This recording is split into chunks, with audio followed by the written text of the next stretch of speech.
Olá pessoal, aqui é o Rodrigo, sejam bem-vindos ao meu canal. Na videoaula de hoje nós vamos comentar o tema da mitologia à filosofia.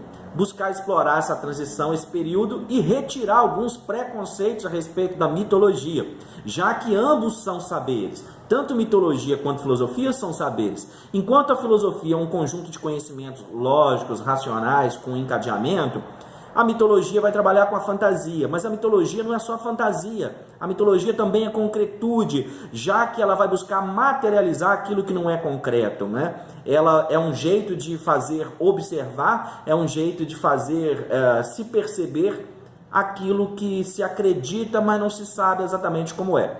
Partindo dessa ideia, tanto mitologia quanto filosofia vão buscar explicar a origem do mundo, a origem do universo, a origem dos seres. E, para tanto, vão se utilizar de dois termos, cada uma na sua área de atuação, que são a cosmogonia e a cosmologia. A cosmogonia, ela vai trabalhar com a ideia de observação, de razão, sim, mas não somente, porque a cosmogonia, ela admite a religião, o mito e a razão, a ciência. Já a cosmologia vai trabalhar com aquilo que é possível verificar com a razão, com a ciência, né? Com questões mais lógicas. Para você ter uma ideia, alguns exemplos dessas narrativas são, por exemplo, a origem do universo. Como é que surgiram as coisas, né? Como é que o mundo surgiu, como é que a humanidade surgiu. A mitologia vai se utilizar de uma narrativa fantasiosa com a qual não tem a intenção de fazer você se prender num encadeamento lógico do que está descrito ali, mas sim fazer com que você absorva os conceitos ensinados. E ela vai fazer isso sempre trazendo para nós a ideia dos deuses, do confronto entre os deuses, e que desses confrontos é que vão surgir as coisas. Por exemplo, ela vai narrar que no início de todas as coisas existiu o caos, e que depois do caos veio Gaia, e com Gaia veio Urano, que era o céu e a terra. Gaia, a terra, Urano, o céu. E da união dos dois nasceram os primeiros titãs, não é? E um dos titãs mais poderosos e mais fortes que surgiram, que nasceram deles, vai se chamar Cronos, que é considerado aí o deus do tempo. Acontece que Urano, ele ficava constantemente copulando aí com Gaia, né? Tendo relação com Gaia e fazendo filhos, sem parar o tempo inteiro, enchendo o seu ventre de filhos. Mas todo filho que ia nascendo, ele ia aprisionando no Tártaro, porque ele não queria dividir o seu reino ou ter a possibilidade de um substituto, de alguém lhe substituir. Obviamente, Gaia, não concordando com isso, ela resolve armar um de seus filhos, chamado Cronos, que é o deus do tempo, com uma foice, e trama com ele a fim de que Cronos possa mutilar o seu pai, possa castrar o seu pai Urano, e assim ele não faça mais filhos em Gaia e ela esteja livre. Dessa forma, Cronos vai proceder, vai castrar o pai e ele vai se separar então de Gaia, havendo essa separação entre céu e terra, de modo que racionalmente os gregos estão querendo nos ensinar que uma vez que se está separado do céu e da terra, você está condicionado ao Cronos, à cronologia, você está condicionado ao tempo. Percebe como que se utiliza de mitos, de religião? Porém, há um raciocínio lógico, há uma base para se explicar isso. Dentro dessa lógica aí dos mitos, Cronos, que agora governa a era dourada dos mitos, recebe uma profecia de que um de seus filhos também lhe destronaria. Com isso, ele se casa com Réia, que é a sua irmã, e passa a ter vários filhos. Só que ele vai devorando esses filhos a fim de que eles não possam destroná-lo. Com base nisso, Réia resolve salvar um de seus filhos. Quando nasce o seu filho chamado Zeus, ela pega uma pedra, enrola num pano e entrega para ele como se fosse seu filho. E Cronos então o devora pensando que está devorando Zeus. Ela então vai criando Zeus afastado dele e vai orientando de forma a se libertar e a poder vencer Cronos então e governar o mundo. Dessa forma ele vai proceder. Ele se alia aos titãs e junto com os titãs vai fazer com que Cronos possa vomitar os seus irmãos que ele devorou até então. E assim, através desse vômito, ele vai libertar Poseidon, por exemplo, Hades, e juntos com os titãs, Poseidon, Hades e Zeus, eles vão travar uma grande batalha entre titãs e esses novos deuses que vão habitar o Olimpo, liderados agora por Zeus, na Tinomaquia, que é a grande batalha entre os titãs e os deuses.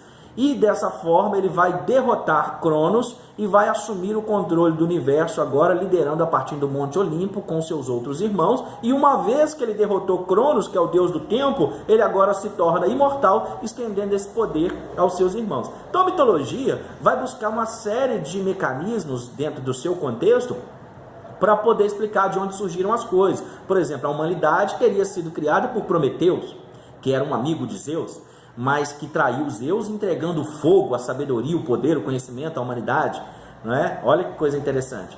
E também nós vamos ter dentro dessa mitologia Sísifo, que é o outro deus que trairia Zeus, ou deduraria Zeus, e por conta disso recebe uma punição de carregar uma pedra grande nas costas, subindo a montanha, e todo dia o peso dessa pedra faz com que ele volte abaixo na montanha, e continue todo dia no mesmo processo, demonstrando para nós que quando nos submetemos aí a certos mecanismos autoritários, nós vamos permanecer nessa rotina, fazendo o mesmo trabalho sem sentido e etc. Percebe como que a mitologia ela vai nos trazendo ensinos, vai nos trazendo conhecimento? Não é? E assim vários outros mitos vão trazer para nós uma forma de esclarecimento, já que o mito ele materializa, como eu disse, o que não é concreto, e tem a função de explicar algo que não se vê, mas se acredita. Acho que esse é um ponto muito importante. O mito ele tem a função de explicar algo que você não vê, mas que você acredita. E através dos mitos isso vai tomando forma,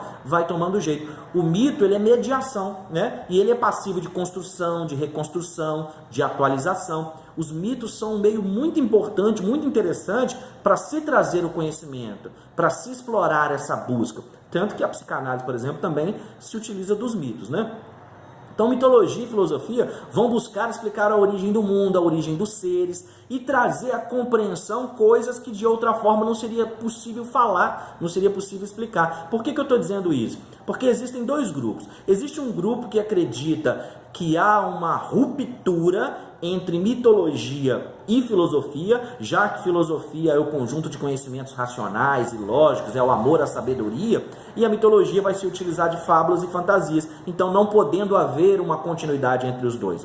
Os seguidores dessa ideia vão ser representados aí de uma maneira mais clara pelo filósofo Hegel. Ele vai ser aí o principal expoente que vai dizer que tem que haver uma ruptura, porque não há aliança entre a razão e essa fábula, essa fantasia.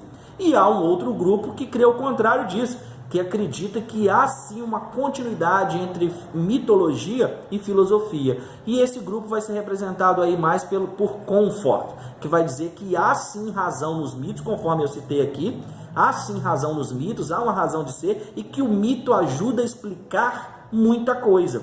Portanto, eu acredito que a continuidade seja um caminho de não rejeitar o trabalho do mito, tanto no passado quanto no presente.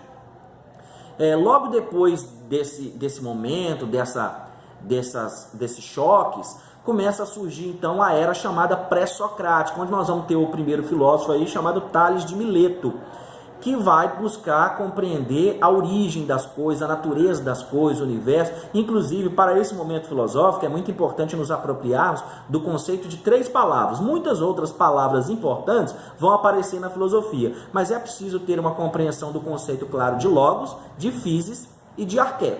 Logos vai ser a razão, o discurso racional, o discurso lógico, né? Por isso que nós temos aí várias palavras e as ciências acompanhadas da palavra logos. Psicologia, né? Arqueologia e por aí vai, porque o logos é o discurso racional, é o discurso lógico. E physis vai ser a natureza dos seres, né? Porque na filosofia a physis vai buscar compreender a natureza, mas a natureza dos seres. E arché, que você pode fazer aí um mnemônico, lembrando sempre de arqueologia, arché, que são palavras parecidas, né? Para não esquecer de arché. O arché vai estar mais ligado à origem da coisa, à origem do universo. O que estava no princípio das coisas, não é?